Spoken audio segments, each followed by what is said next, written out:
Smith here. Make sure y'all subscribe to my boy Downtown Deuce ASAP. Come on, man. Destination restoration. Destination restoration.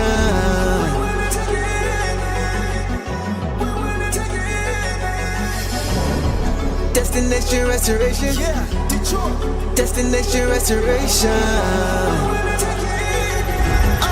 Yeah, it's our time. Can you feel the elevation? We on a mission on vacation. Time to create the separation. Championships and motivation.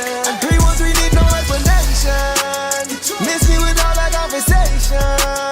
We ready for the confrontation. Counting down to our destination. The final destination. Together all the time together.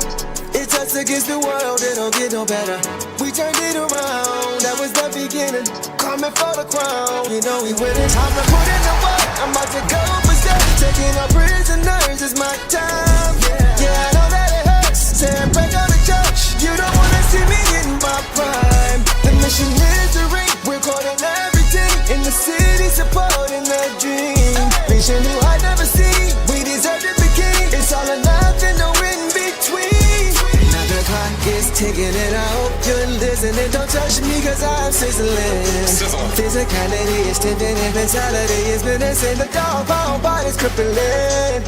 Now the clock is ticking and I hope you're listening. Don't touch me cause I'm sizzling. Physicality is tempting and mentality is menacing. The dog pound body's crippling. Yeah, to the elevation. We on a mission on vacation. Time to create the separation. Championships and motivation. 313 need no explanation. Miss me with all that conversation. We ready for the confrontation. Counting down to our destination. Final destination.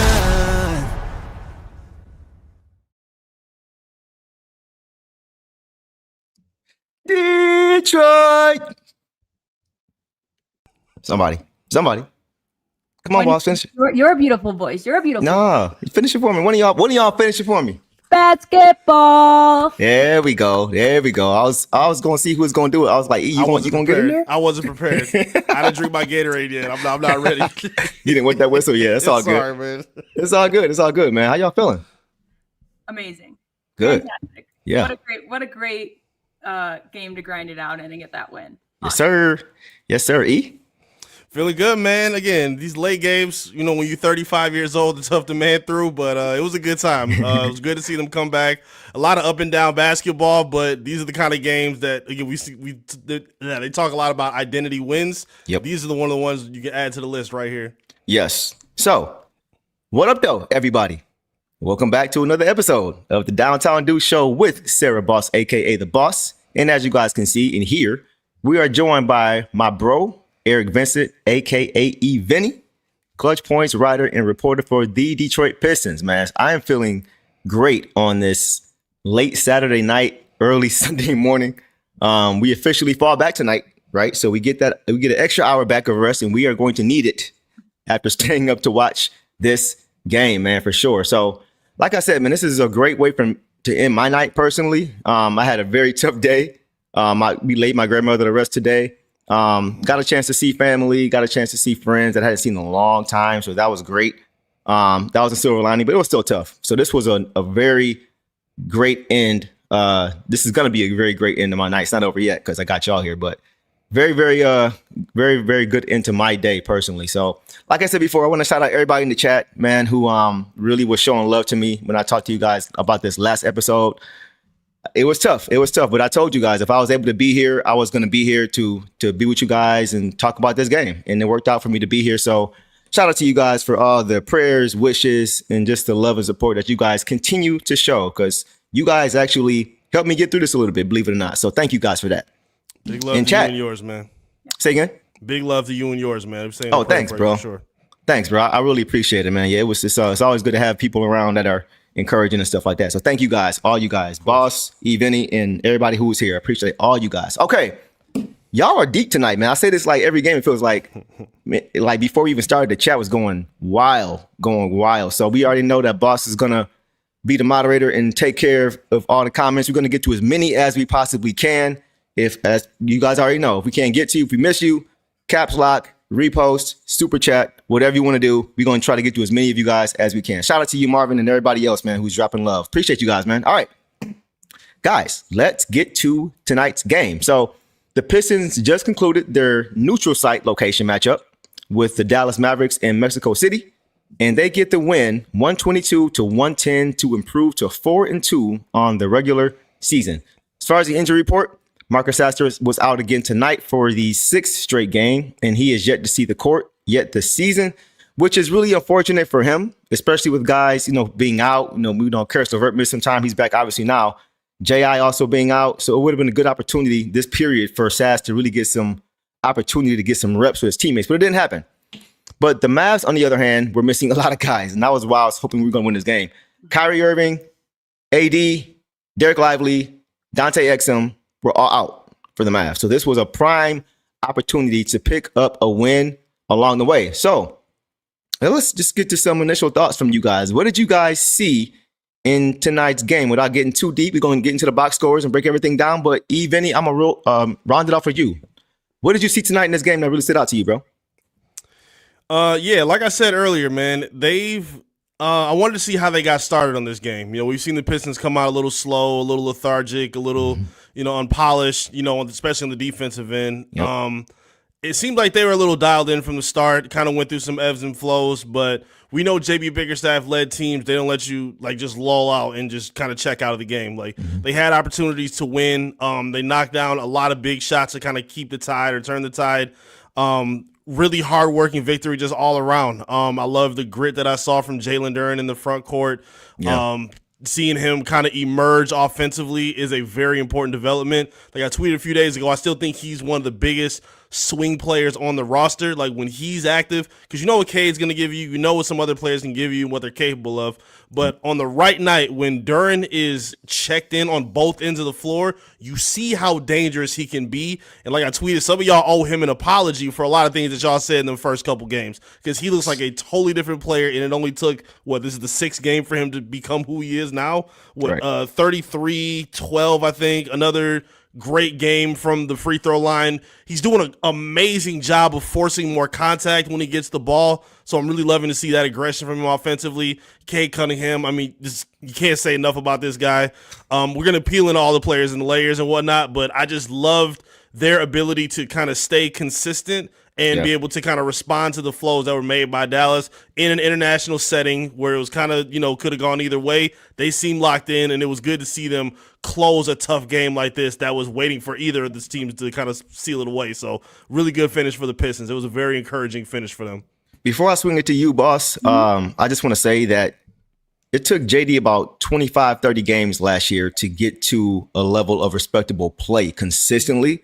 And if he continues to play this way, and it only took him about 6 games or 4 or 5 games this year to get there, vast improvement. Vast improvement. So I want to shout him out. We're going to get to him later, but Eric, you are right about that for sure. Boss, your turn. What did you see? I agree with Eric. We started really aggressive, and that's what we needed. We a 6th game in a row that we've been down after the end of the first. We're only down by 3, and it didn't look, as ugly as it has in prior games. They went on runs. We didn't let it get too far ahead. We got control. We went on our own runs. We adjusted really well to what was needed. We finally started doubling D'Lo, who was just so hot tonight, and we took benefit of them not having AD or Lively, any bigs in there, and really fed Duren a lot. And I just loved what I saw from all of them. When Duren plays aggressive, when everyone's starting to play aggressive, they really feed off of each other. Like they really, as a team, then they're all more comfortable being aggressive. So that's what I saw tonight. It's just aggressiveness, grit, and I'm really happy we pulled out the win, because the way we played, we were the deserving team to win, and I think we closed it out. Like we should have closed it out a little earlier, I think, but we closed it out in the right way and got it done. Didn't make any crazy mistakes, to keep them in the game towards the end. So it was good. Right. Yeah, like these are the games that young teams lose, and these are the games that we have lost plenty of, in the past year and a half, however many games you want to say. So it's just nice to see them kind of make some strides as a young team to be able to kind of put some possessions together when they needed to really be able to pull out this game. So that was a great thing. For me, first and foremost, it's nice to see the Pistons getting national attention and for them to respond with a win, especially after that bad loss against the Cavs a few nights ago on the national stage. Nice bounce back. And you mentioned it, boss. They started this game well. They jumped out to a 7-0 lead on the backs of good defense and turning it into transition offense, which is exactly what their identity is. We always talk about that. And I feel like they could have even got out to a bigger lead to start this game. They had some defensive breakdowns, late rotations, and things like that. They weren't staying attached to Cade Thompson for whatever reason early in this game, and he made them pay. But I thought they really could have had I felt they could have put this game away early, right? But they didn't put a whole 48 together, which it's not an easy thing to do. But despite that, they were still able to make enough plays down the stretch to really pull this out for sure. Thoughts on that? Yeah, I agree completely. Like I said, we've had some issues with letting them get some shots that they wanted, but we adjusted. Yeah. But I agree that we should have outplayed them a little bit better, especially in the first. Kind of let it go towards the end of every quarter, but pulled it out in the fourth when it was needed. It looked too like the game plan was to attack the paint. Attack, especially with the Mavs missing, their two front court starters, Anthony Davis and Derek Lively, and they responded with 20 plus paint points in the first quarter alone, 38 at halftime. I think, boss, you have some more numbers we'll get to as far as the total, so I'll leave that for you. Yeah. But aside from that, they just played solid. They couldn't get shots to fall early. They were 1 from 9 from 3 early in that second quarter, and the Mavs were 7 for 17. And that was really the difference early for me in this game. And I was texting boss during the game. I was just saying when they were down 6 or 8 points, I said to you that I felt like the Pistons would create some separation in that second quarter because it felt like the Mavs were kind of playing much closer to their ceiling than the Pistons were. And right on cue with the Pistons, they cleaned those mistakes up defensively, knocked down a few shots, and found themselves up 10. Just like that. So they were the better team tonight. Yeah, that was clear. It was just a matter of, can you execute better than this team? Because early they were playing pretty clean, the Mavericks were, especially early in this game. Thoughts on that, Eric? Yeah, I really like the way they made adjustments to a lot of those, things that we saw that came from Dallas. Yeah. They switched up their defense a lot, still attacked Cade with some double and triple teams and whatnot. Yeah. And to me, this is where I want to see JB Bickerstaff get a little bit more credit for some adjustments that he makes, where they've done a really good job of bringing either Ausar or Duren up to the free throw line, and then they attack from there with closers or cutters from either corner, and then they can either get their own shot or they get the cutters on the finish at the rim as well. Right. But they've been doing a really good job. I think even against the zone, they were picking that apart pretty well, finding some open threes, and just really getting a good flow for their offense when Dallas made any kind of runs at them. And then personally as well, as a fan, because I'm in the media, but I have a fan side as well. I didn't want this to be the signature coming out game for Cooper Flagg, and I'm glad the Pistons were able to avoid that tonight. I didn't want to turn. Well, I can't turn on ESPN because I got YouTube TV, but I did want to see this become like the celebratory game for him because I'm used to Detroit teams having that on their resume, and I think they did a good job. I like the upside of the kid; he's a good player, but I didn't want this to be the game that he stamped on. It looked like there was a lot of conversation in the offseason about who was the better number 1 overall pick coming in between Cade and Coop. I think that conversation is kind of on ice for a little while. We know where we at, but I didn't want this to be the game where he's figuring it out and emerging as what they think he's going to become. So shout out to the Pistons for getting that done as well. Right. The springboard for him having this great start. Yes. Exactly. It's funny. You beat me to it, bro. I was actually going to ask both you guys what your thoughts were on Coop because we got our first look at him up close tonight. So you gave us some great points. What were your thoughts? What did you see from Cooper Flagg tonight, boss? Well, he loves to wrap around to drive to the basket. I was getting sick of that. I was like, I've watched Cade get called for offensive fouls for that. So that drove me a little nuts. Yeah. But he's a big guy. He's going to be a good player. There's no doubt about it. But I agree with Eric. I'm so glad that we kept it under rein because he has yet to have an explosive game with the Mavs. And today he really could have. And he tried, towards the end, he was driving to the basket. He was getting some of the foul calls, but we did it well. We defended him well, but he will be a good player. Glad it wasn't against us today. We really kept it under wraps. I think, he definitely gained most of the attention when he was on the floor. And we did great against him, but he will be a good player. I mean, he is impressive. For sure. He's a smart player, right? He's not supremely athletic, right? But like you mentioned, he's big body, makes pretty good decisions. He's only 18. That's the thing. He's 18 years old. So he has a lot of room to grow. He's played 5 or 6 NBA games in his career, and he's already showing that he's got a lot of skill and a lot of ability. So Dominique Davis is going to take us into our first box score. But before we get to that, let's go ahead and look at Dominique's comment here. Super chat. Always showing love, my dog. I appreciate you, man. Dominique here says, Cade's scoring wasn't crisp, but he got his teammates involved all night, especially JD, who had a mismatch tonight and took full advantage. 100%. Play like that and you'll earn the $30 million. No more international games. Arena had no energy. Yeah, I felt the same way. It was just kind of dead to me. I'm like, why is it? It was because for either team, it didn't really seem like they were really into it. I don't know if it was because it was just split down the middle and it wasn't enough fans there to make enough noise for each team. I don't know what was going on. But what did you like? Is it just me or what? Because I think Dominique is kind of dead on here. Yeah, I think international games, and again, they did have star power, but I think international games, if you're going to try to expand and sell, it's a little harder when you have up-and-coming teams to kind of be the focal point of those kind of games. True. So if they would have had Steph Curry or, Wemby or somebody like that, that would have maybe brought up a little bit more energy. It did seem kind of down until Mason started, getting on the mic, repping. So shout out to Mason for holding it down. Shout out Mason. But yeah, I wasn't expecting it to be too turned up. Again, I don't know what time it is in Mexico, but, for us being late here, it was late here, but I don't know. I wasn't really surprised by the energy and where it was at for the game. Yeah, same here, bro. Okay, so it wasn't just me. I wasn't tripping. Okay, no, not at all. And Dominique sounded like you was kind of hearing the same thing. So we're gonna get to JD for sure. We're gonna get to all these guys, but I think you made some good points about Cade. He really didn't have a huge output scoring wise, but he did so many other things in this game, which we're gonna get to for sure as far as getting guys involved. So you're right there, and then also JD, man child, man. We're gonna get to him, but Dominique, check, bro. All the points you made, I think, are dead on accurate per use. Like I always say to you, you always bring the heat, and you always are dead on with your points. So I appreciate you always supporting, brother. So let's go ahead and get to our guy. Let's get to Cade Cunningham. Let's start with him. Cade tonight, guys.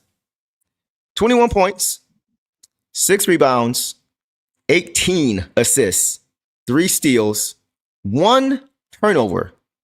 On 44% overall, 50% from 3, 62% from the free throw line. That's the only really black mark on him. He shot 5 for 8, and he did all that in 37 minutes. Who wants to go first? Y'all can just jump in there. Yeah, I'll go. Ladies first. Go ahead, boss.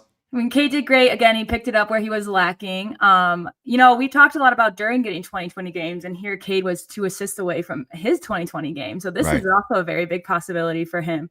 Yeah. And him and Duren both getting double-doubles, and both of them, their stat sheets are packed because of those two, because of the Cade to Duren lobs, we had 29 assists total. 18 of those were Cade. So that's 62% of assists were Cade's. He did score 21 points.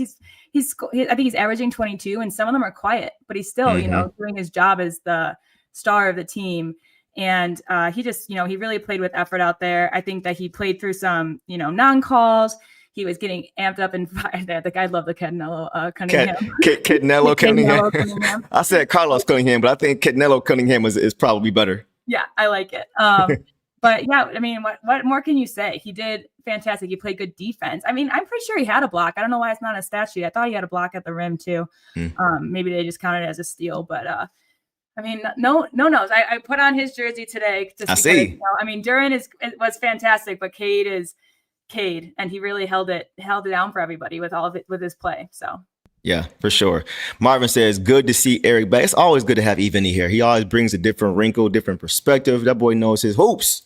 So with that, what did you see, bro, from Cade in this game? Real quick, actually, before I get into that, Marvin, I'm in a real good mood tonight. Shout out to the Dodgers who beat up on the Blue Jays earlier. So they won. So bringing some more misery to Drake's world. I love it. It makes me so happy. You sue hip-hop, this is what happens to you. No good fortune for Aubrey Graham. One time for the Dodgers.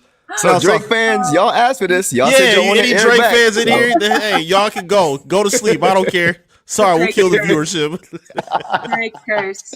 I'm screaming. All right. Man, go ahead. But yes, back to Cade. Sorry, let me focus up. Back to Cade. You Gucci. This is these are the kind of games where Cade just shows you where his value is. When people like, I listen to a lot of Pistons Twitter, like in spaces, and just to kind of understand the beat of what the team and where the fans are thinking.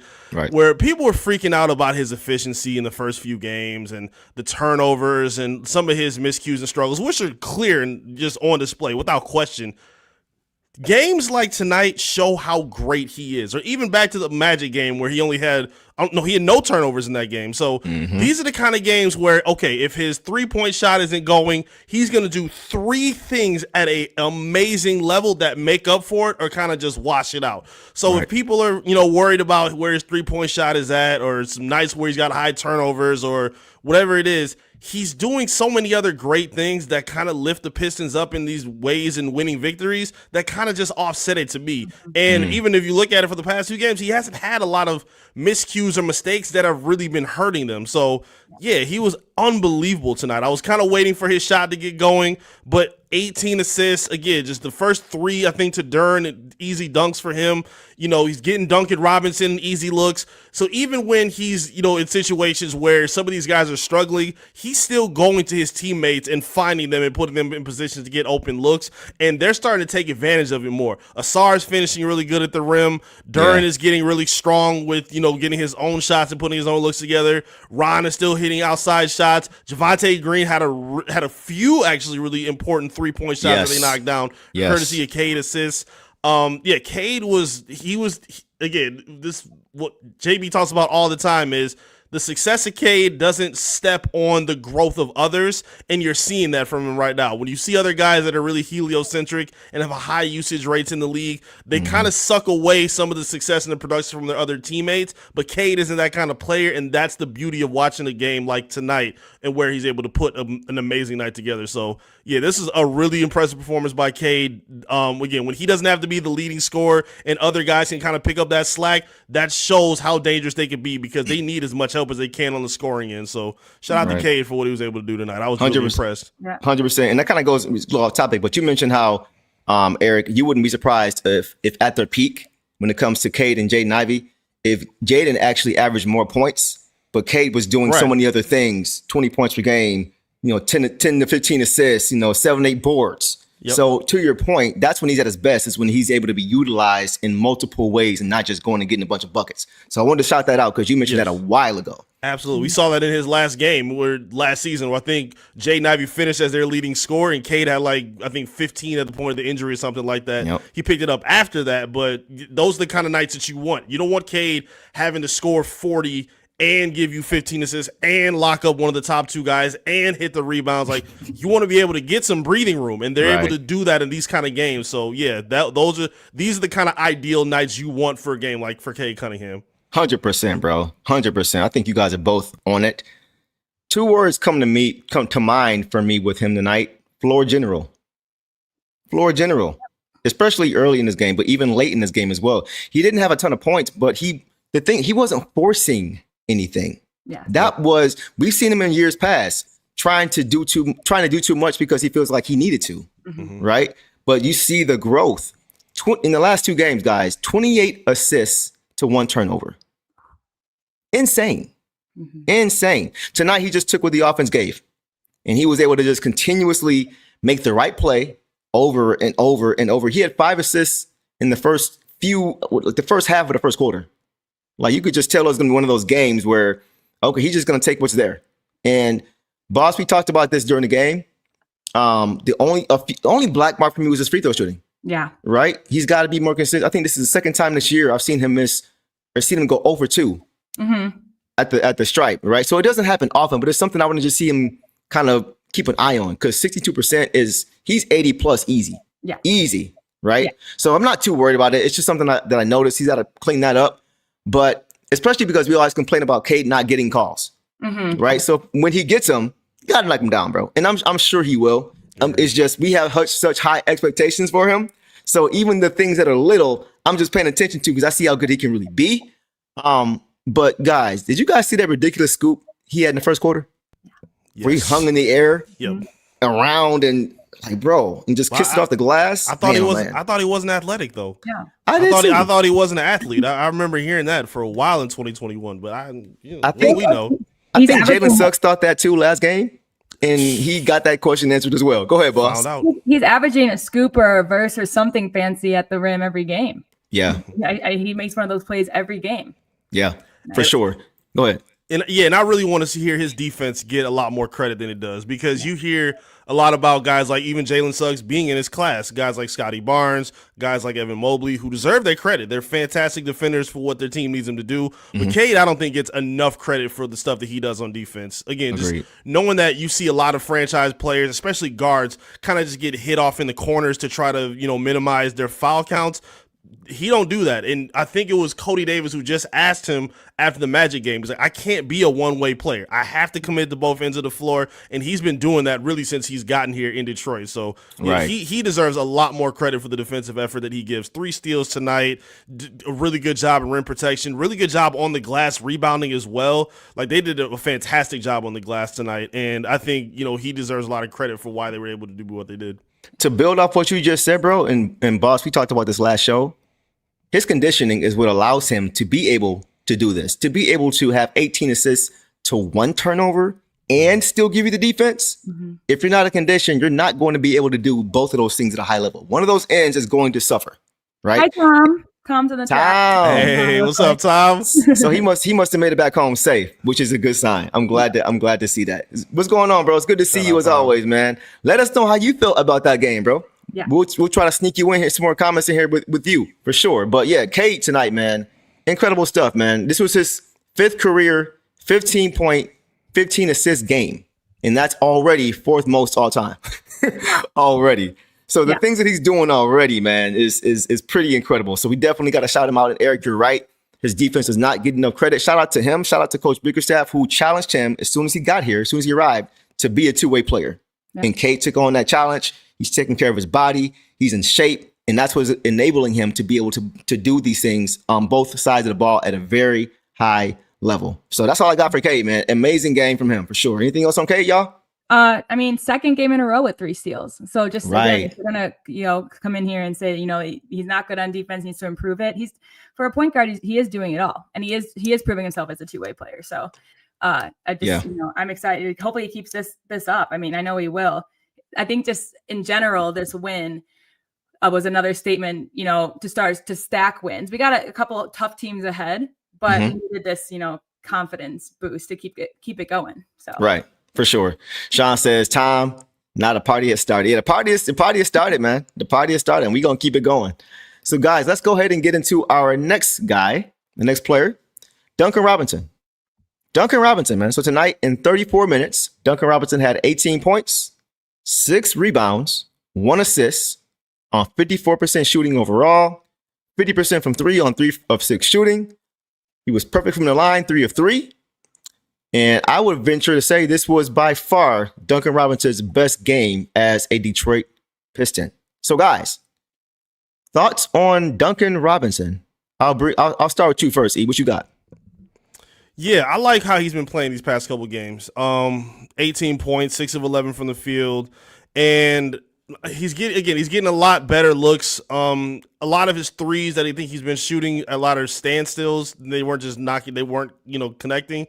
We're seeing him score a lot more on motions, like where he's coming off a screen and he's like kind of swinging a little bit, but he's still lining up and he's knocking them down a little bit better and getting a lot more open looks as well. Right. Again, these are some of the things that we were anticipating, knowing where he was in Miami, where he never really had a pure point guard to kind of set him up for open looks. Cade is doing that now. And even, like I said before, when he's cold, he still has the confidence to go back to him. Like, no, we need you. Keep it going. Keep it going.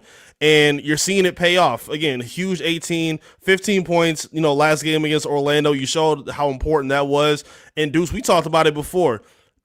Obviously, the shooting is the most important, but he's not consistently going to give you – I don't think he's going to be relied on to give you a whole lot of other things. That was a little different tonight. 6 rebounds, a big offensive rebound. I remember, I think it was in the first or second half, I think early. He's been pretty active in terms of using his length. I even remember in the Houston game where he blocked Kevin Durant, and he played like he been hearing the chatter about his defense and whatnot. So I'm loving to see the extra activity from him. Again, it's not something that you're going to game plan and rely on, but the fact that he's able to kind of sneak in and do some of that dirty work when the team needs it most is big, especially from a veteran like him. So, yeah, this was a huge game from him. Definitely one of the most important ones they've had of the season in a spot where they needed some assistance on the offensive end. I think all 5 scores, finished in double figures, and his 18 was huge for the Pistons. So shout out to Duncan Robinson. Shout out to Duncan Robinson, bro. Like you're right. We talked about this. Just the defense was, it was just for me the effort plays. It looks like he's getting more and more comfortable with his team offensively, right? Like you mentioned, being able to get to his spots and knock down shots. But the effort on both ends for me has just been better. He had a nice, he was even crashing the offensive glass. Yep. We saw Ausar Thompson miss a free throw. He missed quite a few. We'll get to that. But off a missed free throw, we saw him stick his nose in there and get a nice tip in, offensive rebound for a tip in for a bucket. Like things that we wouldn't really expect to see from him, like you mentioned, Eric, are things that we're starting to get. Just the way he was on ball. He was ball hawking. He was on the ball. He was pursuing. He wasn't getting lost. He was staying attached. It was just so many things that you're seeing him do more defensively now. And I wouldn't be surprised if he's had a conversation with the coaching staff about his being able to be on and stay on the court by doing those things first. So it's just nice to see more and more I'm seeing flashes of what Tim Hardaway Jr. brought last year, right? Not to the same level, right? But just as far as just being solid. Just be solid defensively. Don't be a liability. Don't be a cone, right? And early on, Eric, it looked like he was kind of stuck in the mud. But more and more, we're just seeing him give that effort, and we're seeing it kind of translate to the offensive end too, because now they're getting us out in transition, and now he can get more opportunities. So I liked what I saw from him. But like you mentioned too, Eric, his ability to put the ball on the floor and get to the rim, even if he doesn't convert, he can take a defender with him, and that allows guys like JD to be able to eat all night, because whoever is coming to help off is not going to be able to keep JD off the boards. It doesn't matter, right? So just get into the paint, get 2 feet in the paint, whether it's a DHO, whatever it is, which they did tonight, dribble handoffs, he would catch it and he would just go downhill. I didn't know that he had the ability to do it to that level. So that was encouraging to see. And he's, like I mentioned, he's just moving his feet better defensively. He's moving he's not playing defense with his hands. He's not picking up bad fouls, right? He was able to get a couple turnovers for us again because of that. So I got to give him credit, man. After a slow start, which was very much maligned in part by me, I got to give him his credit, because we're just commenting and saying based off what we're seeing. Right. And the things we're seeing now are just totally different from the things we saw in the first few games of the season. Thoughts on that? Well, Eric talked about offense. You brought up defense. That's kind of what I was impressed with him most today. He had one personal foul, and it was that charge attempt. Outside. That was it. And so that was actually low-key a charge, that too. That should have been a charge. I know. Yes. So that was his one personal foul. He picked it up on D. He was getting aggressive, driving to the basket. He was there. He's moving the floor a lot better. I also thought, not all of them were sinking, but he had some good, quick releases coming off his screens. I feel like he took more different threes, wasn't just hanging around in the corner. Took care of the ball when he dribbled it in, made good choices. I mean, Duncan just overall, when he played 34 minutes a game, we talked about it. You need to play defense, and he did. Right. So, I think, like you said, it's the best game of the season for him so far. And, I would say he's third in the race for player of the game behind Cade and Duren, because of his defense and because of his, 18 points as well. Yeah, I can't argue with that. And once again, man, I got to give him credit. I got to, if I'm going to criticize when it's not great, I got to give credit when it's a lot better, and it's looking a lot better. And this is still just game 6. So, we maybe shouldn't expect 18 and 6 from him every night, but we can expect him to get more and more comfortable with more and more reps on both ends of the court. So this does show a good sign of what we can possibly expect from him as he gets more and more comfortable, which is good to see. So good game from Duncan Robinson, man. He played pretty well. Got to give him credit. All right, let's move on, guys. If there are no further comments on Duncan, let's move to Ausar, Tasmanian, backbone of the defense, Thompson. Tonight in 27 minutes, he had 15 points, 7 total boards, 1 assist, 2 steals, 1 block, stuff in the stat sheet again. 2 turnovers. He shot 6 of 12 overall from the field, 1 of 2 from 3, 2 of 6 from the free throw line in 27 minutes. So I'll come to you first, boss. What did you see tonight from Ausar? Okay, I'm looking for a comment. I missed it earlier, but Cade at the end of the game said that having, guys like Ron and Ausar on his wings really helped. And I mean, that is also apparent in, Asar's only 1 assist. He did bring the ball up a lot. He did have more ball handling opportunities this game, but we really utilized him on offense as well. And he drove to the basket. He got rebounds. He got defense. I mean, he's just looking more confident, and he's staying confident. He's not hesitating on decisions. I think he did really well. And, we've only seen this stat line is just average for what we know Ausar can do. And but it really contributed to the team win. So, yeah. E, what you got? I was really impressed with how he played today. Again, he's filling in to me like a glue guy that this team really needs. The way he's able to bring the ball up, give Cade a little bit of help. They ran a lot of sets, not a lot, but they ran some sets where, they brought him up and tried to roll to bring Cade on the block and get him just post-up opportunities. So kind of making sure they don't get immediate attention Cade's way while he's on the ball. That's been a big assistance for him. And I think Ausar's doing a really good job. Yeah, I'm seeing the comments. It did look like he was a little tired, but in 28 minutes, I mean, he gave you exactly what you needed. Again, you wouldn't be able to tell that he was tired by the way he was playing because he was still crashing the offensive glass, which I think has been one of the most positive things of his game is fighting for extra possessions. Really confident with his shot now. Again, even when he's missing, like I don't mind him missing. Just be confident and find ways to draw the attention away from Cade, and he's doing a really good job of doing that. When he's getting to the lane, going to the rim, he's a lot more confident with it. Just really needs to find a way to kind of hone in on that free throw percentage because you don't want to become a liability where there's pinpointing it out as a way to get you off of the floor. I think he is extremely valuable. Loved his defense today. Him and Cade, I think, did the primary job on Cooper Flag, forcing him to shoot 3 or 14 from the field. And I think they both did a fantastic job on him to make sure he didn't get too comfortable.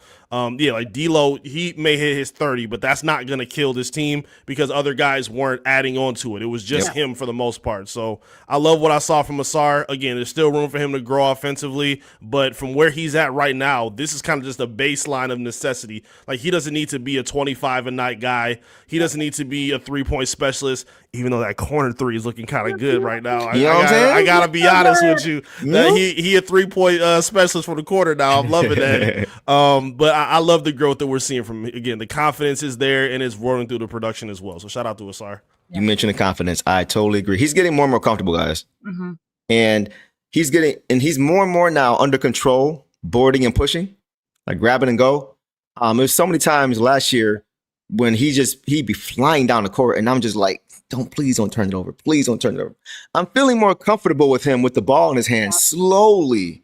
I'm not seeing him dribble the ball off of his knee, off of his foot. I'm not seeing it come all the way up to his armpit. Like he just seems to have a better feel and control of the ball. It's not on a string yet, obviously, right? But you can see that he's getting better, and he's getting, with more reps, he's getting more comfortable doing that. I like his midi game too, man. You mentioned the 3, Eric. I like his midi game. He's getting 2 feet in the paint and going to that little midi. We see him sometimes go to the left hand a little bit, right? Showing that off. But he just looks to be more confident in that area, and he's knocking it down more. He had a couple floaters too in this game when he got 2 feet in the paint. So we're just seeing him slowly adding a little bit more to his game, adding a little bit more to his plate, which I think is good. You mentioned the corner 3, Eric. He looked confident when he shot that. Yes. And it was even though it's not a huge deal for him, it was a swish. It was it looked good. The arc on the shot looked better. Didn't look so flat. So overall, you can see the work is starting to pay off that he's putting in with prevention, which is a great sign. And him being able to knock them down in games is going to do so much for his confidence. For me, the only thing offensively that I saw was his shot selection at times. Sometimes he would take shots that just weren't great shots. He would take long 2s, fadeaways, from the elbow. It's just like, that's not a good shot. But once again, he's got a long way to go. He's making strides. He's not going to be a polished player overnight. So, but I did notice that. You just kind of be careful with that shot. So I love the confidence. Because I'd rather him take shots than not take shots just to keep the defense honest. But it's just the shot selection, the shot diet, which I think he can work on a little bit. Go ahead, E. My favorite stat is 1 foul by him for the night. I think he has – JB talked about it a lot. Like, we know how the refs can be with the Pistons. I think they have the second most fouls of any team in the NBA right now. They're number 1 right now. Oh, okay. Wow. Okay. So, JB's talked about that a lot. Obviously, they didn't want to lose the physicality, but you want to see them kind of play with their body instead of their hands. It's a lot of grabbiness that they do, and sometimes Ausar can be the leader of that. I think him and JD had 5, but I still think he wasn't as bad in terms of his grabbiness and having his hands where they shouldn't be. Right. I think they were both a little bit more disciplined with that and just kind of getting some body contact, which I'm fine with. So seeing that from Ausar, playing as the number 1 guy on the perimeter defensively, I was really impressed and encouraged by that by him. You made a great point about, we always talk about playing defense with your feet and not with your hands. I love it. I love to watch defenders when they close out a little bit too hard on shooters, but they're able to move their feet. They put their hands straight down and they just move their feet and they're able to cut off the lane. I saw him do that a few times tonight. And that just showed, like Eric just mentioned, the growth of just playing smarter defense, playing better positional defense when you are out of position, right? Just being able to recover. So once again, we're seeing the slow growth from all of these guys. And that was definitely something I saw from him tonight. So yeah, overall, really good game from Ausar. Yeah, that's all I got on Ausar, man. Nothing really more to say as far as that. He just really played a really good game. Anything else on him? No, he did have the first points of the game on a floater. I did like to see that. And I think that helps his confidence too, that he's trusting himself. Right. And that corner 3, he only took 2 threes tonight, but making that first one, we were able to, trust him and feed him again. Cade always, I'm not sure who it was, but my mind goes to Cade, and he always finds his guys and he trusts them. And that's what's huge in this game. Trust each other to make the shots and make the right decisions. Right. I like Kenyatta's comment here. She said, Ausar is dumbing himself down to fit on this planet because he is an alien. 2 aliens reside on this planet and the other is in Houston. But yeah, for sure.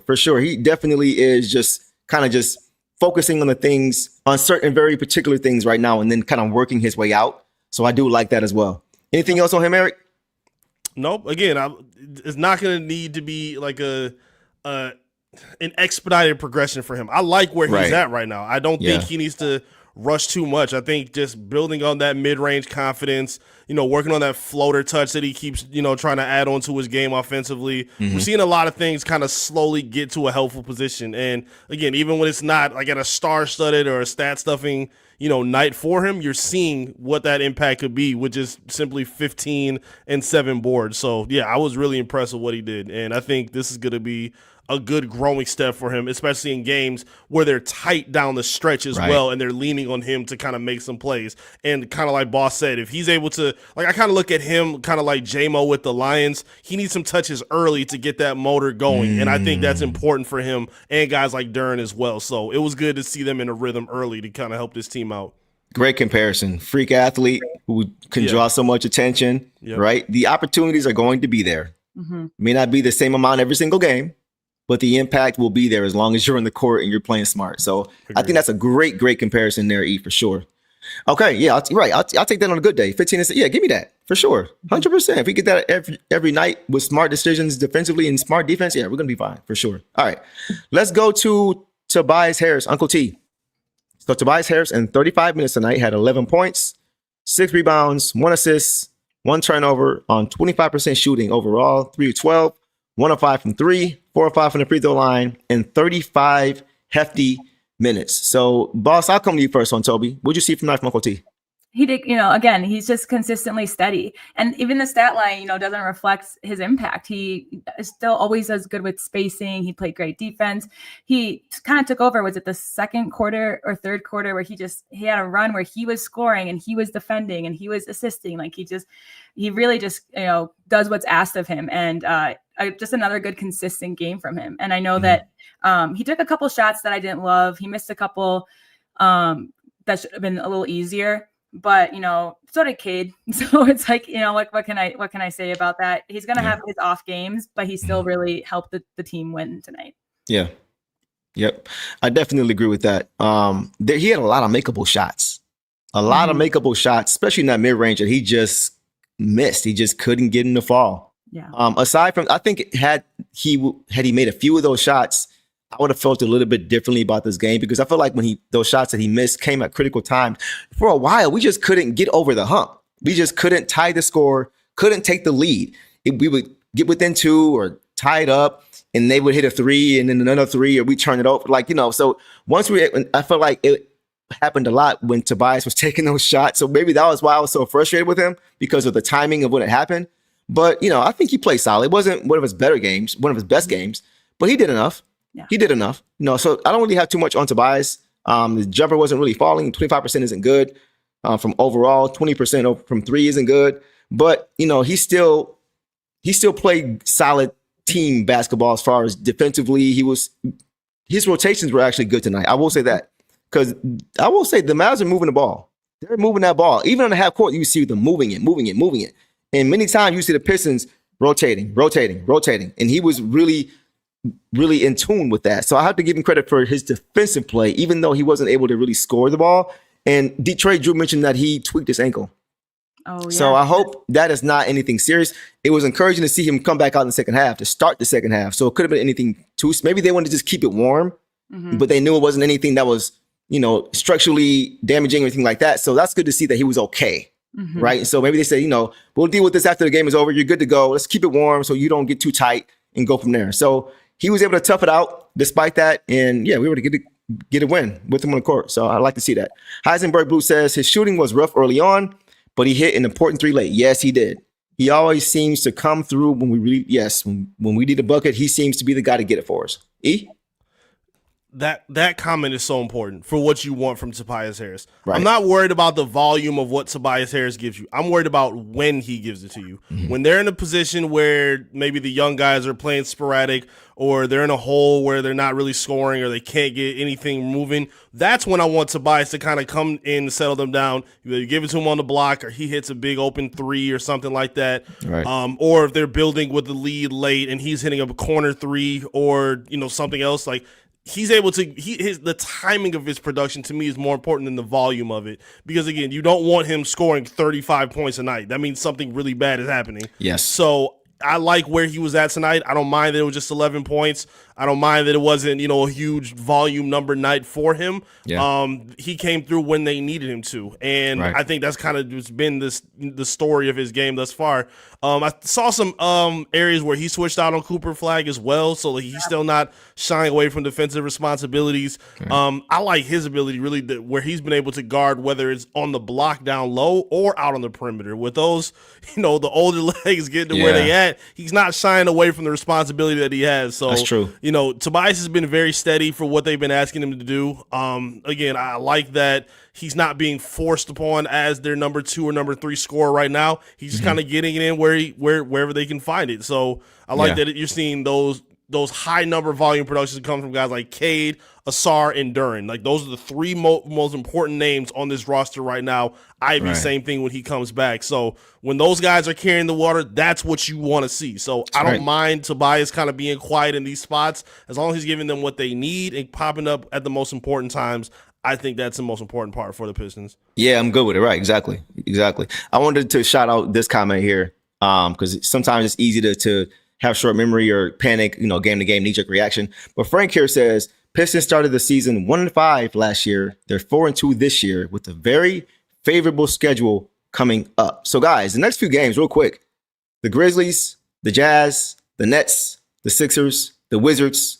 So they have a chance here to kind of string some games together and really be able to take advantage of their light schedule right here. Go ahead, E. I think that Memphis game is the one that Ja is suspended, if I'm not mistaken. Yeah, you're That's right. Huge. So that should be a dub. That team is we'll talk about that later. Didn't he That request a trade?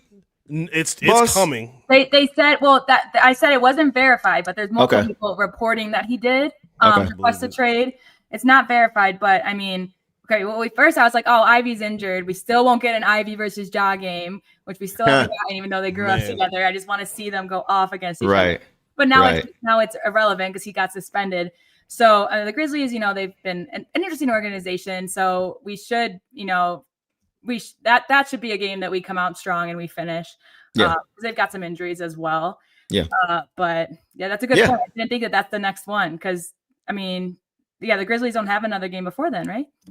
Nope. Okay. I don't think so. Yeah. All right. Nope. So yeah, we should be good there. All right, guys, let's go ahead and go to our last starter for tonight. You could argue player of the game. You can go 2 different directions, I think, and I think this is the second one. Jalen Duren tonight, guys. 33 points, career high, 11 rebounds, 2 assists, 1 block, no turnovers, 13 for 16 overall, 7 for 8 from the free throw line, plus 28, which was by a mile the best for this team. And he did all that in 29 minutes. 29 minutes. Who wants to go first?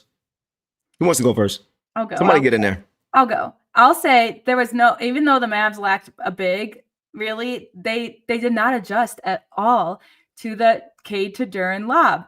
And a couple other guys lobbed it down there too. I don't know if it was Ausar, Tobias. Like, we got a couple guys in there going. Stu. Yeah, Stu. And Duren, I mean, he just played his heart out. He played so well.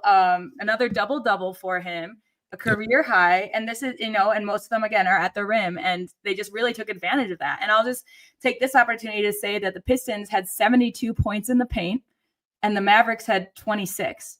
The Mavs relied too much on their 3 shot. And I'm glad, we got some threes up there. We actually had the better percentage by a little bit. But we shot about half the amount of threes that the Mavs had. But Duren being in the paint was our big changer because Stu was in there too, and he could have gotten in the paint, but they really relied on Duren's offense. And he had some good defensive plays as well. He had the most fouls towards the end. No one else had above 3. He had 5. But I'll take it because then he smartened up and he got into it. So he finished the game strong without any silly fouls. I think all of them were pretty justified, but yeah, man, a career high 33. And like we talked about last time, how Duren just needs to be aggressive. I mean, was it ESPN? Someone else repeated word for word what you said. So, about just being aggressive and getting in the paint and getting it done. And now he's, come out and shown that. And like you said earlier, he's gotten it done earlier in the season to start to be reliable in the aggressive at the rim plays. So I really loved what I saw from Duren tonight. Super exciting. Some beautiful dunks. I mean, we got to make a highlight reel. I want to know how many dunks. Someone in the chat looked up the stats on how many dunks he had tonight. Yeah, for sure. That's a great question. Yeah. That's a great question. But yeah, great points. Great points. E, what you got, bro? Duren's growth is amazing to watch right now. I really like watching him just kind of prove a lot of the doubters wrong. Some of myself included. Again, I was worried about some of the things I saw offensively. There have been some spots where, I don't like him bringing the ball up or orchestrating from the top of the key, but he seems like he's getting really comfortable with doing that now. His handle is getting tight. He has the athleticism and the speed to kind of blow by some of the defenders. Yeah. And I like that even in situations where they may not have they do or don't have a mismatch, a lot of their game plan at the half court seems to be just getting the ball to Duren deep wherever he's on the block or in the paint, and he's forcing contact from his defenders. Right. And he's taking advantage of it. He's shooting, if I'm not mistaken, I think 84% from the free throw line. He's only missed 2 free throws in the past 2 games. Yes. He has been unbelievable from the stripe as a big. Like, if he would have been shooting between 70-75, you'll live with that from a big man. You can rely on him to shoot 84%, which I don't think is going to last all season. But for right now, even in this stretch, that's extremely impressive and not really like something likely that centers do. So I love the way he's playing. Again, he's another fighter on the glass, really fighting for extra possessions for the Pistons. Yep. And again, we talked about it before the season started. I think while Stu has probably still been the better defender in the paint, Duren has not been a slouch thus far over these past few games. He's really stepped up his defensive IQ, doing a really good job on the glass, scraping rebounds when they need it. And now being able to make opponents pay on the offensive end is going to make him so much more dangerous if this is something consistent that goes with it. Because, again, we're not even seeing – he didn't shoot jump shots today. This was all damage that he did in the paint, but not all that he did from lobs from Cade. He did it on his own in some spots as well. So the growth of this man has been extremely impressive. And, again, it just makes the Pistons that much more dangerous when he's involved on both ends of the floor. So shout out to Jalen Duren. Yep. Yes, just the activity. Just still hasn't scratched the surface offensively what he really can be, and he's doing this already. Insane. And you mentioned, E, only 2 missed free throws the last 2 games. Yeah. The game prior, I believe he was 10 for 10. So he's shooting 90% over the last 3 games from the free throw line. And guys, if you remember during the preseason, I predicted that Jalen Duren would make his first All-Star appearance this year, right? We talked about it. And if you guys remember, JD also said before the season started that every offseason that he goes to wherever Cade is to get at least 2 weeks of work in with him to get reps and to develop that chemistry. And tonight was another example of exactly why. Because you see their chemistry is on another level already.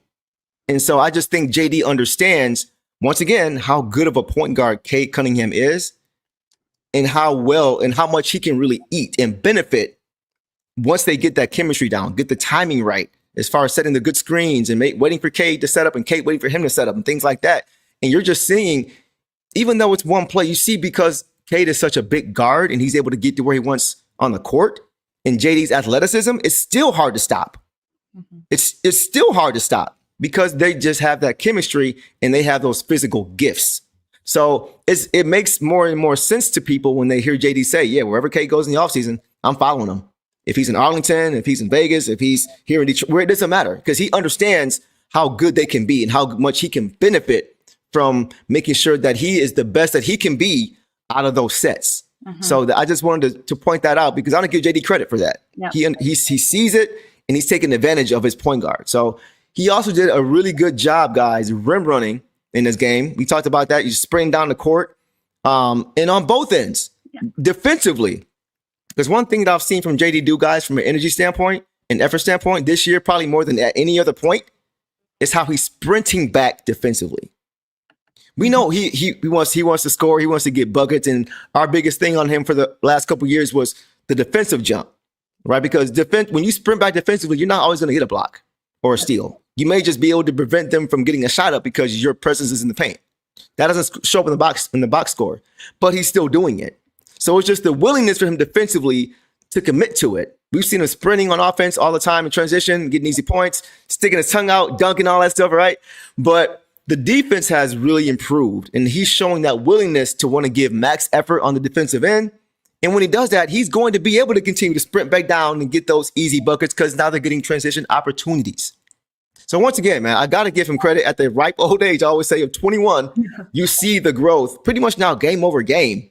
And like you mentioned, he hasn't scratched the surface at all offensively, and he's still getting 33 and 11. So once he's able to get more opportunities and develop that short roll, mid-range jumper and things like that and post opportunities, he showed again tonight the footwork. He caught in the post, nice spin move, nice layup, easy hoop. So you're just seeing with all these guys, the incremental growth, right? And that's all we want to see, just the slow trajectory of those guys continuing to get better, shape their games, polish their games, and be able to grow together. So I love it.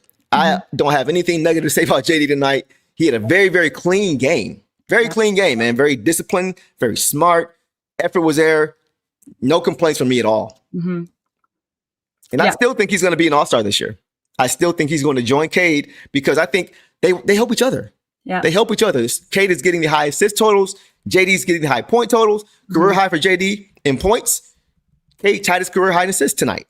So it goes hand in hand. So I think because of that, they keep this up, then they're going to both be in the All-Star game this year. That's what I think. That's my thought. What do you guys think? Well, I just want to mention, you brought up how fast he was getting to run to rim. I'm going to say the whole team tonight. This was the best transition game they've had on offense. They got back on defense. They still fought for boards. I just thought that we kept our energy up the whole game. We definitely took more shots that we like off of an offense that moves up the floor quickly. So just you mentioned that. And I think that as a team, they all did very well at just running back and forth on the floor, not really slowing down. I agree. So listen, guys, we were able to get through the starting lineup, all three of us. Eric has some work to do. He's got some articles to write, which you guys better go check out. If you have not, make sure you guys go check him out. I will put a link in the description.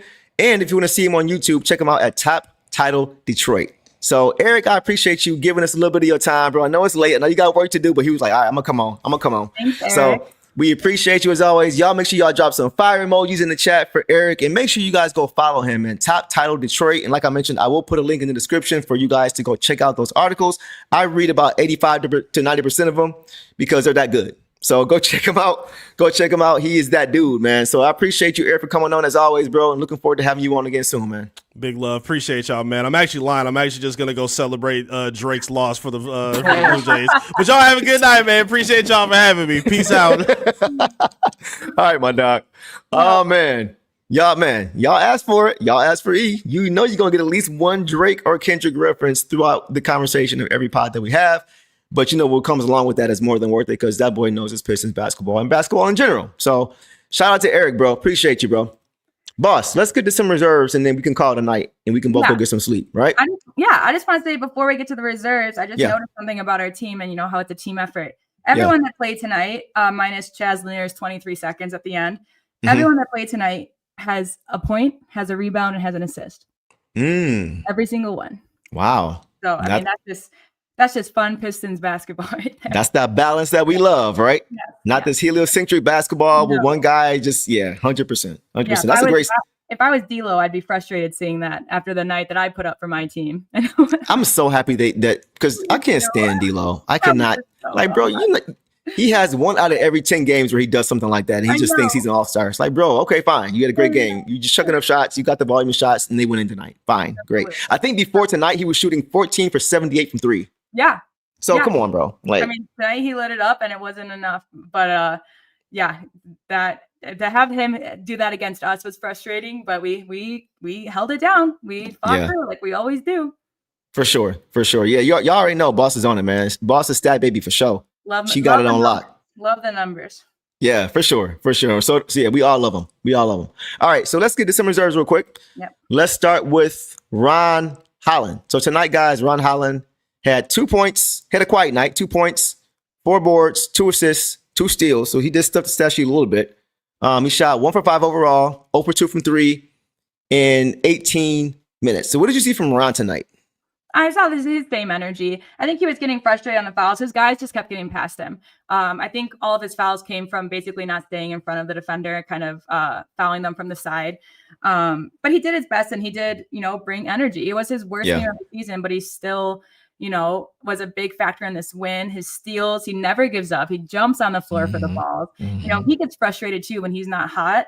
And I don't expect him to be hot every game, but if that's what he provides when this is a bad game, I'll take it. He did, crash the glass on rebounds. He did attempt some shots. I appreciated that he got a 3 off. He's trying to work on that, but then he didn't. He just picked it up where he needed to. After he wasn't hitting the shot, the offense, he just went straight to defense mode and straight to rebounds. He knows what to do. He's a very smart kid. So wasn't his night tonight, but I'm not worried. Yeah. I mean, he did struggle a little bit offensively with the shot. He just really couldn't get in sync. He really just couldn't find a rhythm. Yeah. And I think that kind of frustrated him and made him feel like he needed to make an impact defensively. And I think that's why sometimes he was over aggressive. I think that's why sometimes he picked up some fouls, because we all know, we always talk about impact. And that's what he wants to do. He wants to leave his imprint on the game. He wants to make an impact positively on his team. And I know he probably feels like he's letting those guys down when he's not able to get a scoring going. So he's like, okay, well, let me see what I can do defensively. Only problem is that sometimes he gets a little bit too aggressive. And that's kind of where he gets into trouble, which I'm okay with that. I mean, he's a young player. The fact that he's a team player that just wants to help his team win and he's just trying a little bit too hard and it's affecting, I'm fine with that. I'd rather much of that than a guy who doesn't care and is not giving you the energy or the effort and their liability on defense, and it's hurting your team that way. Right. Because at least that way, they're going to impact negatively. They do that. Right. So exactly. Yeah. So I'm cool with that because he did have some nice plays in this game. He had a few nice steals.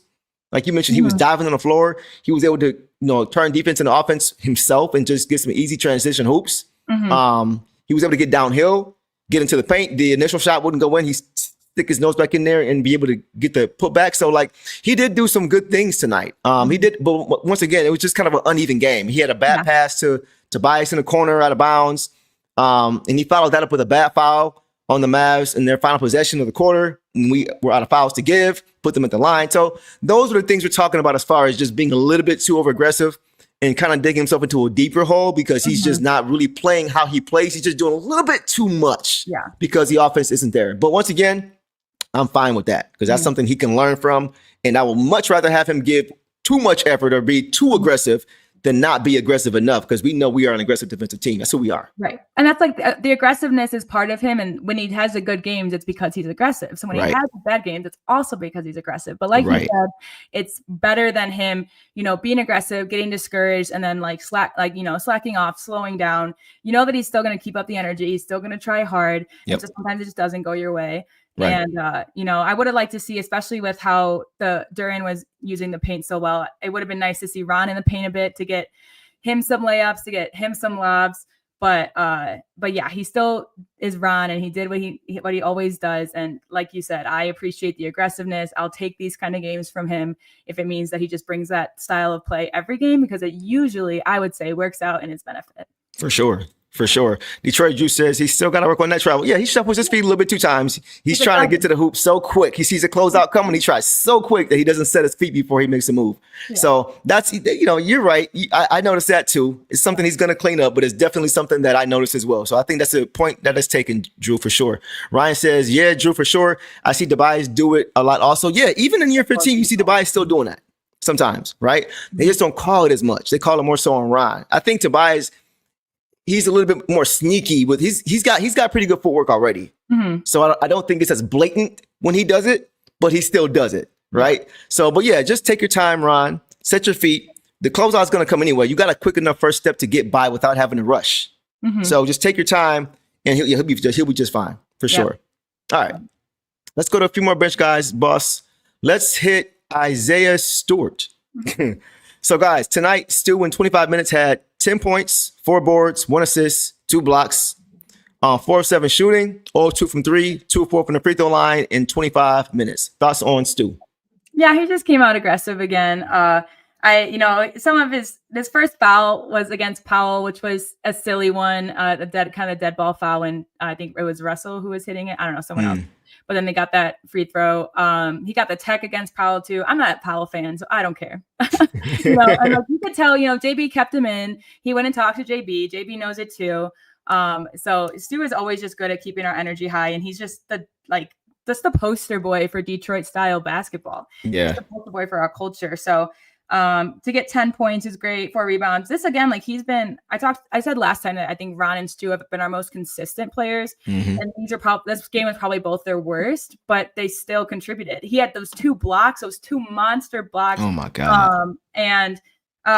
He just, block on Christie, and then the block at the hoop on Martin, at the moment Martin. Mm-hmm. I looked at that. Mm-hmm. At first I thought that was Evan Fournier. I was like, right. But anyways, he did great and was aggressive, and I have no notes for him. He played super well again, and I think that he played a little bit less minutes tonight, 25, because Duren was just rocking it. I would have liked to see him in the paint more too. I think that I like the 2 big lineup. I think that. Mm-hmm. I think for me, it's that they keep Duren at the 5 on both ends, but when we have 2 bigs, let Stu be under the rim. That's at the defensive end. Let Duren take the under the rim at the offensive. Let Stu be under the rim at the defensive, and I think that will produce more with our 2 big lineup, which I really love. Stu had a great game. I'm excited to see more. I think he also hasn't had his big breakout game yet, but just that he's just averaging. I think what they say on the podcast, it's Wemby and then him. Yeah. And he's a bench player. That's the thing. I was just about to say that. He's averaging 2 blocks a game in 21 minutes. Yes. 21 minutes is insane. That's insane. And it's crazy because I don't want fans to get spoiled by what they're watching from him. I said the same thing with Ben Wallace. Yeah. Don't get spoiled. Don't think this is what happened. It's kind of like Bees last year with his shooting. Yeah. Don't think that's the norm. Yeah. Because what Isaiah Stewart is doing defensively is not normal. Mm-hmm. In the time that he's we all know, had he actually just logged more minutes last year, he would have been in the all NBA defensive team. The only reason he wasn't because he just didn't play enough minutes. Yeah. That's literally it. By an average of 30 seconds or something. Barely missed it. Yeah. Yeah. So I don't want fans to just kind of look at these performances like a ho hum and whenever you see a guy approaching the rim and Stu's there, just automatically know it. I mean, even though he's making it look automatic, I don't want us to just get to a point where we're just he's gonna block that. that was a foul? Like, you know what I mean? Like, I have to bring up one play. I was like, I wrote it down because I was like, I'm pretty sure it was impressive. It was in the first quarter. Flag was driving to the basket, and Stu came all the way from like the free throw line to get there. And it forced Flag to pass it out. Flag's a big guy. He was right under the rim, but Stu got there in time to stop his drive and make him pass it out. Just his presence alone. Just, you know, that's why it's so funny when these guys do think they can go against him. And every now and then, you know, they beat him to it, but not Max Christina. No. Yeah, come on, bro. What are you doing? You don't have the bounce nor the strength. No. What are you doing? Yeah, exactly. And it's crazy too, because everybody, well, maybe not anymore, because you just made a good point about, you know, Flag seeing him in there and thinking twice about it, making a business decision. But it's just funny how a lot of people who don't watch the Pistons, they just say Stewart's an enforcer, or he's just a fighter. But those that watch can see that in those that play against him can see that he brings a lot more than that. We talked about how Cade had 18 and 1 turnover tonight. He almost had 2. Yeah. He almost had 2 early in the first quarter. It was kind of an errant pass, and Stu was able to track down the ball. He kind of stole it back from whoever stole it from, kind of intercepted Cade's pass. He kind of got in there and got the ball. Yeah. And it's funny because when he got it, a lot of the Mavs were already heading down the court for what they thought was a transition bucket. Yeah. So it was just JD under the rim, and Stu caught it, tossed right up to him for a picture-perfect pass for a dunk. So we were just seeing Stu being able to do a lot of different things like that. We know he can shoot the ball. We know he's a great defender. We know he's actually getting much better in the post. His footwork, he doesn't have crazy athleticism. He's not the tallest guy. He doesn't have the longest wingspan, but he knows how to use his body to shield off defenders. And he's finishing at the rim. Yeah. So he's getting as close to his ceiling as possible. We talked about the Mavs getting closest to their ceiling tonight.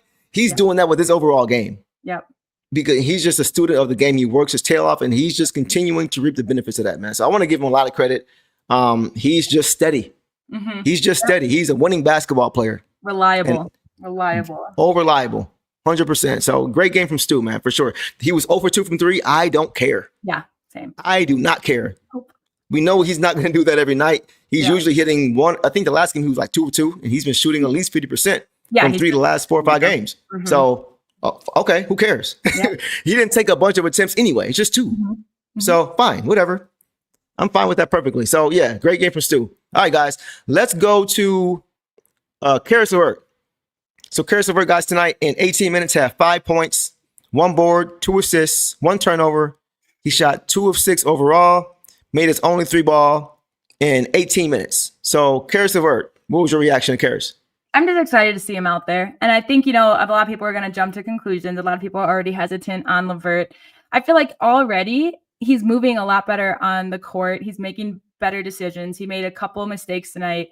I'm still going to give him the benefit of the doubt. I know he can do more. So that's like the little frustrating thing is like, we know he can do better, but he's going to turn it on. And I just feel like he's already getting so much more comfortable just playing. You know, this is his 3rd game, and he really is out there looking like he knows the schemes. He knows the plays. He's not hesitating on decisions. And then, you know, his shot will come. And he did good on defense as well. He stayed in front of guys.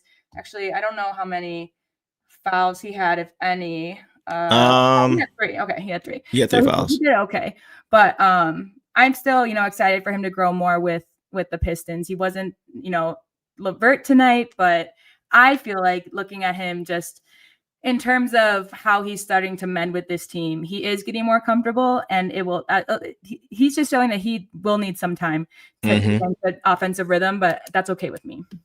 I believe this is game 3 for him, right? Yes, yeah. Tonight, so he's only played half the games. We are and already he's on a minute restriction. That too. Right, he is on a minute restriction as well. But we've already seen just from a week ago to now how much better Duncan Robinson has gotten. Yes. Right. Just the first couple of games, he just didn't look like he really understood what he was supposed to be doing. And he wasn't doing whatever he was doing at a very high level. And it's like, I don't know if he should start. I was saying that. I don't know if he should start. I'd rather see Ron Holland, right? He's getting more reps. He's understanding the offense, and he's understanding defensively what's required of him. And we're seeing him play better. So I'm going to give Caris LeVert that same allowance. He's played 3 games. Yeah. I'm not rushing anything with him right now. I saw somebody say we got to keep THJ. THJ struggled early last year, guys. Out the gate. Just like Tobias Harris, just like Beasley. Like, so we can't rush these things. We can't have a knee-jerk reaction after 3 games. Yeah. It's not going to look the way it's going to look a few weeks from now, maybe even a week from now. We saw Duncan Robinson turn it around quickly. So, so we got to give these guys, I keep saying it, we just got to give these guys time. And it's not like he's looking the same every game. Mm-hmm. You're seeing him get better and better. The mistakes are still there. It's still not where we want him to be. Yeah. Right? I think he has a long way to go to get to peak Caris LeVert for this team. I saw where he was with Coach Biggerstaff in Cleveland. That's not what we see right now. Not yet. We're not there. So for me, he made some solid plays in this game. He came into the game and immediately was able to board and push off the Mavs myths and go coast to coast for a nice midi out the gate. Yep. Right? So we're seeing also he can get penetration and make the right pass. When the defense collapsed on him, he made a nice pass to JD for a layup. So he's making plays. He's slowly understanding what he needs to do. He's just not there yet, because at times you see him when the initial play would break down, he'd over dribble, trying to figure out how to get to something, and he was just kind of patting the basketball. Those are the things he needs to work on. But those are the things that are going to come with time and familiarity. It's just not there yet. We got to give it time. So I'm not rushing with him at all. As long as we see the slow, steady growth, the same way we saw with THJ last year, right? That's all you can ask for, because we're asking for the same thing from these young guys. Yep. So why not give the vets who have not been here as long that same opportunity? So I'm just fine with him. Yeah. I'm just fine with Caris. Yeah. And I think any criticism of him is valid this game. Yeah, for sure. But you just have to recognize that, he is new. I think it took Duncan till game 4 for me to be like, okay, he can stay in the starting lineup. And this is game 3 for Caris. Yeah. So, and he's still, I honestly think that he'll do well with Ivy as well on the floor. I think he's a good guy that when Sass is back and healthy, they'll play off of each other well. So I think, like you said, not worried. Criticisms are valid, but no conclusions, guys. No jumping to conclusions. All I gotta say. Yeah, let's just give it time. Let's give it a week. Let's give it a couple more weeks. And let's see where we go ahead. Other than game 1, I mean, with him on the floor these last 2 games, we've won. Right. No, you're right about that. That's a good point. That's true. So I think people are starting to understand too the importance of just patience, and it's easy to react after a game. Yeah. But once again, I forgot who mentioned it earlier, but guys, we were 1-5 last year with new guys. We're 4-2 this year with new guys. So come on, we're not going to be perfect. We're not going to go 82-0. These guys are not going to shoot 1,000% every game with no turnovers. And you know what I mean? So we just got to take our time. And I think as we continue to get better, he'll get better. So you guys get it. 1-5, right? 1-5, exactly. So y'all get it. All right. Let's go to, I see him a lot in the chat. So we are going to cover him right now. And this is one of your favorite guys off that bench brigade, right? Guys, Javonte Green, man. Javonte Green. 13 minutes, he had 7 points, 2 boards, 3 steals, 1 block, on 50% shooting on 3 of 6 overall, 1 or 2 from 3, 50% again, in 13 minutes. So I will let you tee it off here, boss. What did you see from Javonte Green tonight? And chat, what did you guys see from Javonte Green tonight? Yeah. I mean, I saw a slow start for him, a kind of an off start. He made some poor shot selections and just didn't look his best. But JB trusted him enough for the defense. Then, gosh, he only played 14 minutes. It seems like he was out there longer, like the impact that he had. He hit some necessary threes, some important threes, got rebounds, 2 steals. Like he's a great guy. And, he's one of our older guys on the team, and he just doesn't play like it. He really just, he reminds me of Ron in the fact that he doesn't slow down, and he stayed in front of his guys again. I've mentioned this before, but no fouls. And it's just huge for a guy that you're calling in for defense. You're calling in specifically for defense, and he's not fouling. Right. He doesn't have a lot of fouls. He had 1 last game. He had 0 the game before that. Like, he's a very smart defender. And I challenged all you guys last time to watch his defense and watch the way he moves and the way he stays in front of his guy. And he did it again tonight. And I'm thrilled because he is such we needed him tonight. We needed that defense. We needed him to stay in front. And he was trusted with D'Angelo Russell at one point. He was trusted with Flag. He's just such an energy guy. And he really he goes out there and does what's asked of him. He shot his threes confidently. He, it says he only has 2 rebounds, but he was around the rim every time. Yep. Yeah, I appreciated everything from him tonight. I want to show you guys something that Eric and I talked about before when we first picked him up. And it was when we initially got him, but I was really high on Javonte Green when we picked him up. So let's go ahead and check that out. Mm-hmm. This is, I forgot when this is like a few months ago, as soon as he arrived.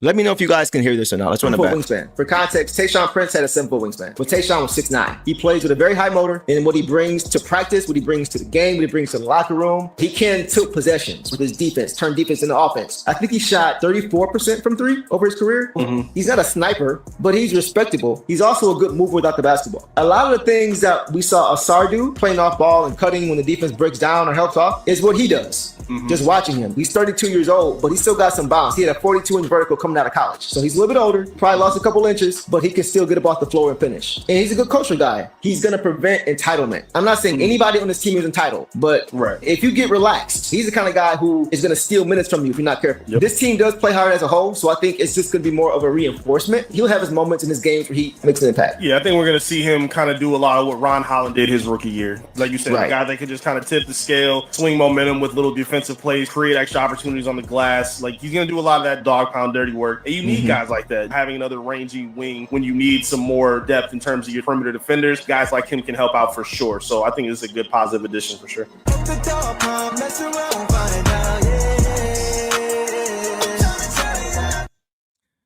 So, man, I think Eric hit it when he said dog pound mentality, right? Yeah. I mean, he's living up to it. Yep. He's living up to everything that I think Trajan Langdon saw in him already. And he's a new addition too. We saw that Zach steal to dunk situation tonight. We saw that exact steal to dunk situation. Yep. So, you know, he's doing what he's good at. And we haven't even seen him pop all the way off at the rim. He's providing with defense and threes right now. So that was awesome to see. And I think he's going to improve more and more. But take it back. I just had to say, like, I mean, some of those, I was like, that's what we saw tonight. That's exactly what it was. 100%, man. Yeah, he's just got great energy. He's got, and once again, Eric said it, you know, a lot of what Ron Holland did his rookie season is just coming in and making an impact. That's, I mean, he does so many little things for this team. He was causing deflections, which led to runouts, like you just mentioned. He's a great glue guy. He's a great connector, especially defensively. He's going to do that dirty work. Yeah. And he's going to do it consistently. As soon as he comes into the game, you're going to feel his presence. He's not the most talented guy, but the things that he's good at, he's really good at. Yeah. So I think every team needs a Javonte Green on their team. And we've got a few of those guys now on that second unit alone. So in the form of like Ron Holland and Isaiah Stewart, who both have additional skills to go along with that, but they all bring that dog pound mentality. In Detroit, you said it. He is a culture setter. And like I said it in the video, and thankfully we don't have these guys, but he's the kind of guy, much like you mentioned, like a Russell Westbrook, as far as how hard he works, he's going to push you in practice. If you get relaxed, you know, if you're not a hard worker, you're not going to like him. No, because he's going to expose your lack of work ethic. Yeah. So I just he's the kind of guy that will steal minutes from you if you get relaxed. So I just like that he just continues to bring that competitive edge in practice. So that way it translates to the game every single time. Yeah. And he does that for sure. So yeah, I love that I feel better about it now than I did then. Yeah. Oh yeah. Because of how quickly he's able to adapt his game to what we're doing. Yeah. He doesn't have to change much. He can just go in and be him. Right? Caris LeVert has got to be an offensive hub at times. He's got to be a dual point guard. He's got to play point, and then he's got to play off ball and all these different things. He's got to learn the offensive schemes. Javonte Green, just throw him in and let him play. Yeah. And he's going to show up. So I love his game. I love what he brings to this team for sure. Anything else on him? Yeah, I mean, I'm just, like you said, love what he brings. He just comes in, he gets it done on defense. He gets it done everywhere. And I mentioned this last time. I wasn't sure. I didn't realize that he had such a big role. Like 14 minutes doesn't seem like a lot, but when we got him, I was like, okay, that's just a nice depth piece. We'll use him when we need him for defense. But he's been playing, you know, double-digit minutes. He's one of the most, utilized off the bench. And so I really appreciate that from him. And when he's in the game, it also takes pressure off of our bigs to get good defense, you know? Right. Like we can play him on a smaller lineup, I think, and still really succeed at stopping guys in the paint. He's really good at stopping ball up the court. He's really good about making sure no one gets past him. Again, I agree. No one shoots over him. They pass the ball. He doesn't let them. So, and like a bunch of these comments are saying like he just fits into the Detroit culture so well that he doesn't have to change it. We all love him, and he was immediately a part of the dog pound on media day. They put him in the picture. They called him over. They said, "Come on over, come on over." And I just think that he's just going to be such an asset for this team. And what we lost in some shooters this offseason, we definitely gained in a defender. I agree. I definitely, and it's not like he's a bad shooter either. No. Because if he's not down a couple tonight, if you leave him open, he's going to kill you. Yeah. And boss, we talked about how at the end of the game, right, then late game execution from our young guys, which was great to see. The beginning of that fourth quarter was a big part of setting the tone for us to be able to get back into that game and to overtake the lead, right? Yeah. He was doing things like, I think the first play of the fourth quarter, he fought over a screen. He fought through the screen. And usually Klay Thompson has some room to catch and release. Mm-hmm. And he got in that lane, passing lane, and stole the ball and went coast to coast for a layup, right? Dunk, and then got back on the next play and blocked Cooper Flag. I was just about to say that. You beat me to it. Yep. Back-to-back possessions, he was able to turn them over and get us a bucket, right? So those are things you really can't scout for. That's just things you just go out and do with effort, for sure. So his impact was huge as far as just setting that tone for the fourth quarter and then allowing our young guys, our young stars to be able to bring us home. But we don't get there without Javonte Green. Nope. Yeah. For sure. So that's all I got on him, man. I had to give him credit. I had to give his flowers because he's really showed up. I don't think he's really had a bad game because much like Ron, he's just trying to be impactful. And it doesn't always mean scoring a bunch of points, getting a bunch of assists. It's just giving the effort and making the offense for them uncomfortable. Yeah. He does that. Everybody on our team that we consider a defender got into either the steal or block or both tonight as well. So that just goes to show how that is. Cade had 3 steals, but Ron, he's offensively, it's also a defender, 2 steals. Green, 2 steals, 1 block. Stu, 2 blocks. Ausar, 2 steals. Duren, 1 block. Like everyone that we want to see, pop off on defense did in their own way tonight, and that's just I appreciate that like crazy. Only 3 guys on the team didn't land in the steal block, and that was Harris, Robinson, and LeVert. And that's not what we ask of them just yet. I think LeVert will be in the steal column soon. But just such great team ball tonight. Yeah, great team win. Wasn't perfect. It was a little ugly at times, but they're not always going to be pretty. As a team, you have great individual performances like Cade and JD, but you're not always going to get everybody playing, being a plus on the court. Yeah. So it's like, what can you do to just be able to grind out a win? And they did enough. They did enough. And that's what Cade said postgame. He said it wasn't pretty. it was a little sloppy at times, but he said it was tough. And with the elevation, I think some of you guys in the chat mentioned that. Oh, right. Yeah. They could feel the elevation. Right. But anyway, it was just nice to see those guys just gut out a win. Yeah. Just gut out a win. And that's really good growth from a young team. Go ahead. I'm very proud of our team, our guys, for playing as long as they did, because Klay Thompson, their best shooter, played under 20 minutes tonight. The elevation was really getting to him. And I just want to say the altitude is no joke down there. They're 2,000 feet higher than Denver. And Denver's at points in the U.S. Yeah. I didn't realize that. At a mile, Denver's the mile high city. They're the mile and a half city down there. And I think, JD and Cade coming to Denver to train at Red Rocks, that probably really helped. They're talked about conditioning. That probably really helped with them being able to stay, because Klay came out after 4 minutes.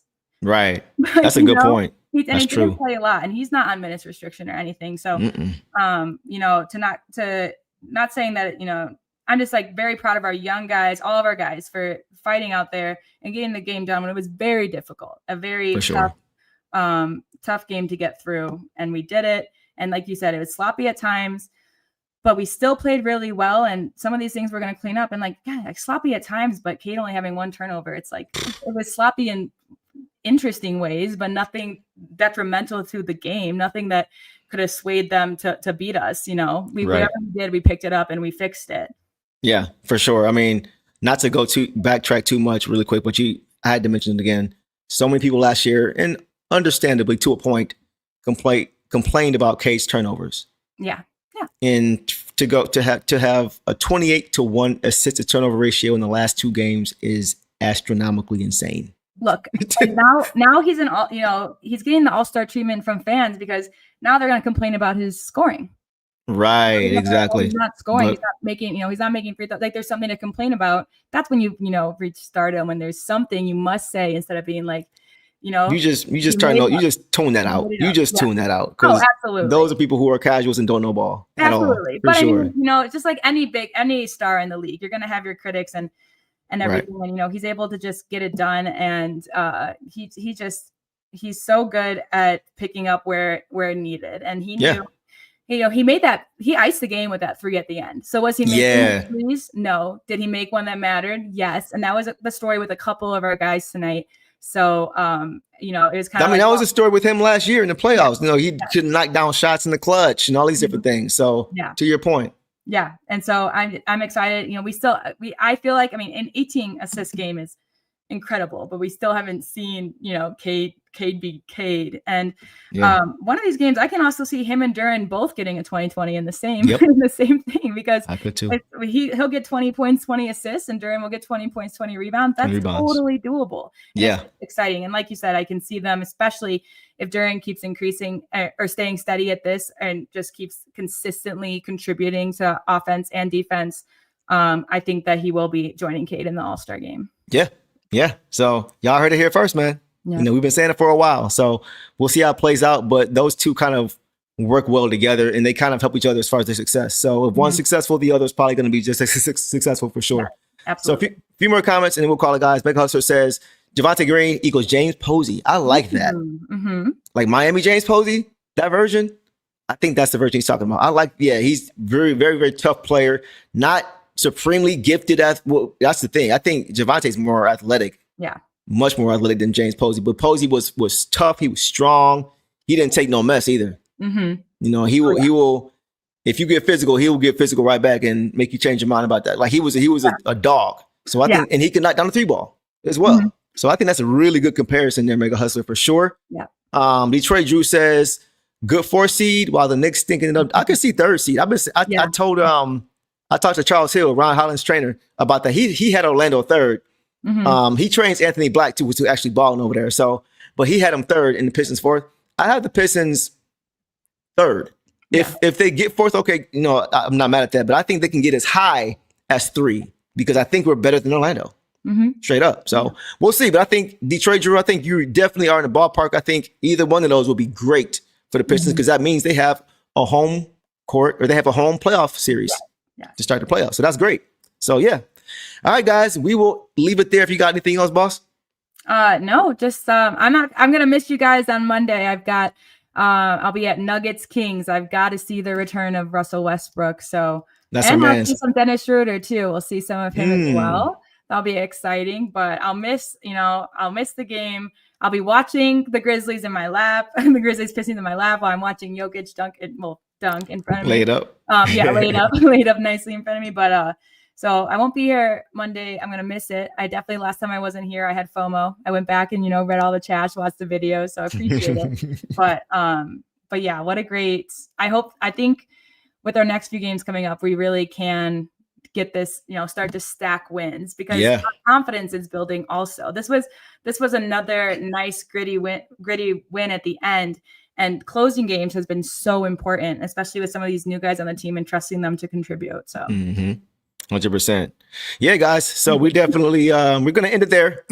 Great show once again, guys. We appreciate you guys. We got as many comments as we could. We try to keep this, within less than 2 hours. So you guys will actually tune into the whole thing. But we appreciate you guys, man. All the comments, all the support, like I mentioned earlier. But that's going to be a wrap for the show tonight, guys. So up next for the Pistons are the Memphis Grizzlies on Monday, November 3rd. And I will be right back here. We know Boss is going to be preoccupied, so I'm going to have to hold it down without her, but I'll find a way. But once again, I want to thank you guys and thank everybody for the encouraging words. It really means a lot to me. So like I always say, thank you guys from the bottom.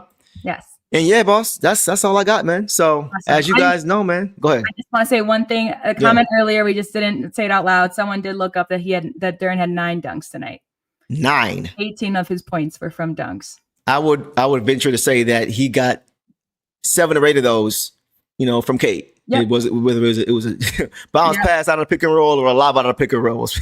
So once again, we're just seeing how those two work together. But yeah, why not go get him? They can't stop him down there. Yeah. He's too strong and he's too athletic. And there's not a lot of guys that have that combination to be able to handle him. So yeah, great game, man. Great game. Great way to end the night. So now I can go to sleep a little bit easier. Now we got our Lions tomorrow. Ooh, they should make easy work of the injury riddled Vikings. So I'm looking forward to that. I got Hutch getting at least a sack. So we'll see. Whole different conversation. Oh yeah. We appreciate you guys. Ryan, I appreciate you for that, bro. Yeah. Great having you guys here. Detroit Jew. Everybody who showed out here, man. Looking forward to getting out to a fast start against the Memphis Grizzlies and allowing our guys like Cade, JD, Sar, right? All those guys to be able to just kind of chill and relax when it gets to the fourth quarter. We can just kind of relax, preserve their body, and look ahead to the next game. So we'll leave it there, guys. Thanks again. And y'all know the drill, man. Detroit versus everybody. See you Sunday. Peace.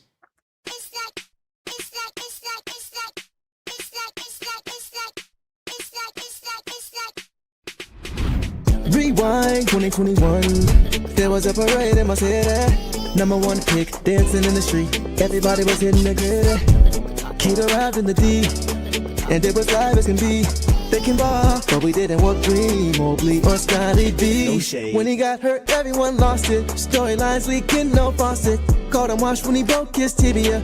All the haters, time to get it ready, Everybody wanna be Skip Bayless. Wanna throw shade, okay, say less. Dudes went number one for a reason. It'll click by the end of the season. When he wins most improved player.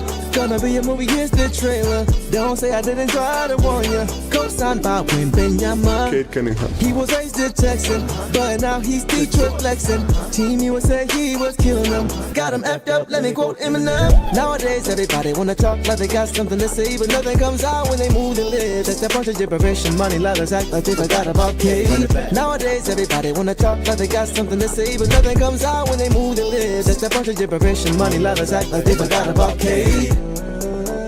Forgot about Cade, they forgot about Cade. Forgot about, how you forget about Cade?